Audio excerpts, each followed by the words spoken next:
Shalom Bapak Ibu yang dikasihi Tuhan, apa kabar? Saya percaya kita semua ada dalam perlindungan dan penyertaan Tuhan. Senang boleh berjumpa kembali dalam acara Good News saat ini. Dan Good News saat ini bertemakan makna Paskah. Setiap tahun kita memperingati bukan saja kematian, tetapi juga kebangkitan Kristus. Jadi bukan hanya berita duka cita, tetapi juga berita sukacita. Kita akan membacakan ayat firman Tuhan, yaitu dari 1 Korintus pasal yang ke-15 ayat 21 sampai dengan ayat yang ke-22. Sebab sama seperti maut datang karena satu orang manusia, demikian juga kebangkitan orang mati datang karena satu orang manusia. Karena sama seperti semua orang mati dalam persekutuan dengan Adam, demikian pula semua orang akan dibangkitkan kembali dalam persekutuan dengan Kristus. Bapak Ibu yang dikasihi Tuhan, ayat firman Tuhan ini mencatat dengan jelas begitu besar makna dari Paskah yang kita rayakan senantiasa setiap tahun. Yang pertama, makna dari Paskah adalah bahwa kutuk kematian sudah dihancurkan.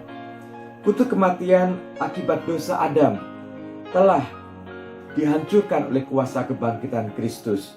Dalam perjanjian lama, Paskah merupakan peringatan bangsa Israel keluar dari tanah perbudakan, keluar dari tanah Mesir yang mencengkeram mereka saat itu.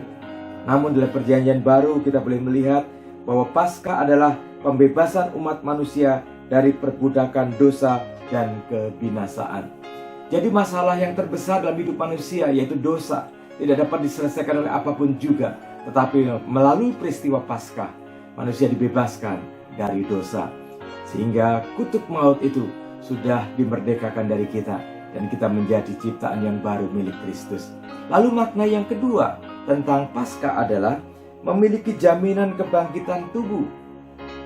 Kristus telah bangkit, dan dia berkata juga bahwa orang yang percaya dalam Kristus akan dibangkitkan pula.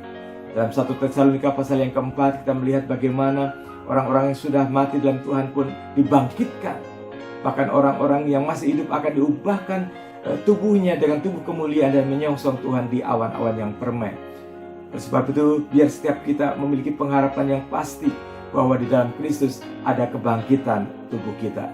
Oleh sebab itu, Bapak sekalian, mari kita terus beriman dan percaya kepada Tuhan, supaya kita memiliki kepastian keselamatan dalam kehidupan kita, bahwa tubuh kita pun akan dibangkitkan oleh Kristus saat nanti dia datang kembali. Yang ketiga, makna Paskah dalam kehidupan kita adalah kita memiliki jaminan kepastian akan keselamatan kita.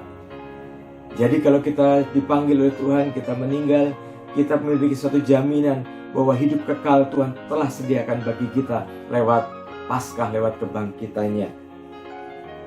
Dalam perjanjian lama, Paskah mengandung janji bahwa mereka nanti akan sampai di kota yang telah disiapkan kepada mereka, kota perjanjian, yaitu tanah Kanaan.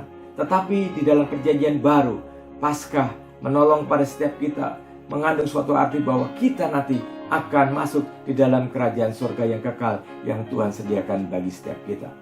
Jadi Bapak Ibu yang dikasihi Tuhan, dalam situasi apapun juga, khususnya pada masa pandemi seperti ini, bahkan pandemi belum selesai, terjadi bencana alam di mana-mana terjadi di Indonesia, dan perlu kita ingat bahwa kuasa kebangkitan Kristus mampu mendorong kita untuk menghadapi hari-hari ke depan penuh dengan kemenangan. Sebab apa? Sebab kuasa maut sudah dikalahkan. Sebab apa? Sebab penyertaan janji Tuhan ada dalam setiap kehidupan kita. Bahkan yang ketiga, hidup kekal pun Tuhan sudah sediakan bagi kita.